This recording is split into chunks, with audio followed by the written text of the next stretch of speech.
খাবার আছে বীর বাড়িতে পানি উঠছে খাবার আছে বীর বাড়ি এলে কি নিলু আলু নিলু আর সোয়াবিন নিলু আলু দাও সোয়াবিন। আলু আর সয়াবিন হ্যাঁ, কতগুলো সয়াবিন নিলু সোয়াবিন নিলু 15 টাকা আর আলু আলু 20 টাকা 30 টাকা নিলে এটা 1 কেজি এটা কয়দিন খাবো যে কদিন খাবো মানে 10-12 দিন হবার না পাইছিয়ে তো ওরা খামো তো 3-4 দিন খামো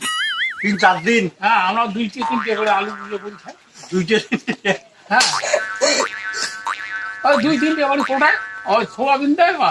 হ্যাঁ দেখ এই 1 কোনা করে আনতে আনতে তাতে আমার হয়ে যায় আর বেশি আনতে না ঠিক আছে? মাছ তো খাবারে ভাই মাছটা খাবার হবে পয়সা নেই কি বলবো? ওই কালকে নজরুল সিংকে 5 মানছে কি 5 না কি উফসান